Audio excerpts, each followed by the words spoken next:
Kashimpur high security কারাগার থেকে মৃত্যুদণ্ডপ্রাপ্ত একজন পলাতক আসামিকে দারুসালাম থানা থেকে আমাদের র্যাব 4-এর একটি চৌকস দল গ্রেপ্তার করেছে। গ্রেপ্তারকৃত আসামি এবং মামলার এজাহার পর্যালোচনায় জানা যায়, গ্রেপ্তারকৃত আসামি মোহাম্মদ আবদুল্লাহ শিকদার গোপালগঞ্জের একটি হত্যা মামলায় মৃত্যুদণ্ডপ্রাপ্ত হয়ে গত 23 ডিসেম্বর 2023 থেকে কাশিমপুর কারাগারে বন্দী অবস্থায় ছিল। 5 আগস্টের পরে যে উদ্ভূত পরিস্থিতি, সহিংসতার মধ্যে 6 আগস্ট সকালে সেখানকার যে কারাবন্দীরা দলবদ্ধ হয়ে সেখানে পলায়নের চেষ্টা করে এবং সহিংসতা শুরু করে।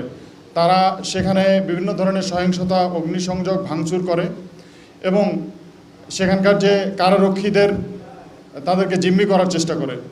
এক পর্যায়ে আমাদের যে গ্রেপ্তারকৃত আসামি আবদুল্লাহ শিকদার এবং অন্যান্য আসামিরা বৈদ্যুতিক পিলার ভেঙে একটি মই তৈরি করে এবং এই মইয়ের সাহায্যে তারা যে কারাগারের সীমানা প্রাচীর টপকে পালিয়ে যায় এবং বিপুল সংখ্যক তার সাথে সহযোগী সহ তারা পালিয়ে যায় এবং এই সংক্রান্তে জেল কর্তৃপক্ষ বাদী হয়ে গাজীপুরের কোনাবাড়ি থানায় একটি মামলা রুজু করে এবং এই মামলা রুজু হওয়ার পরপরই আমাদের র্যাব 4 দীর্ঘদিন থেকে আমরা ছায়া তদন্ত শুরু করি যে এই মামলায় যারা পলাতক আসামি তাদেরকে আইনের আওতায় নিয়ে আসার জন্য। এবং এক পর্যায়ে আমরা নিশ্চিত হই যে এই গ্রেপ্তারকৃত আবদুল্লাহ আমাদের দারুসালাম থানাধীন এলাকায় আত্মগোপনে আছে এবং সেই প্রেক্ষিতে গতকাল 10 জুলাই আমরা অভিযান পরিচালনা করে তাকে গ্রেপ্তার করি এবং তাকে গ্রেপ্তারে জিজ্ঞাসাবাদে যেটা জানা যায় যে সে 2021 সালের 7 অক্টোবর গোপালগঞ্জের টুঙ্গিপাড়া থানায় তার সুদের পাওনা টাকা আদায়কে কেন্দ্র করে তার প্রতিবেশী লুৎফর রহমানকে, তার 2 সহযোগীকে হাতুড়ি এবং কুড়াল দিয়ে কুপিয়ে হত্যা করে। সেই মামলায়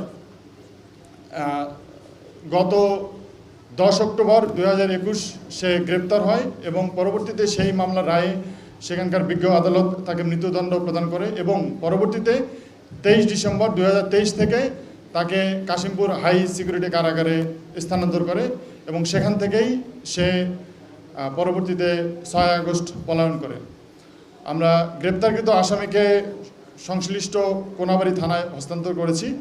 মামলার যে আয়ও তিনি পরবর্তী আইনগত ব্যবস্থা গ্রহণ করবেন এবং তার যে 2 সহযোগী আমরা ইতিমধ্যে খোঁজ নিয়েছি, তার একজন সহযোগী অলরেডি গ্রেপ্তার হয়েছে, আরও একজন সহযোগী বাইরে আছে। তো সেও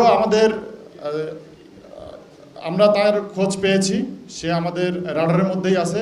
হোপফুলি খুব দ্রুতই তাকেও এবং যে বাকি যে পলাতক আসামিদের তাদেরকে নিয়েও আমরা কাজ করতেছি, আমরা তাদেরকে আইনের আওতায় নিয়ে আসতে সক্ষম হব।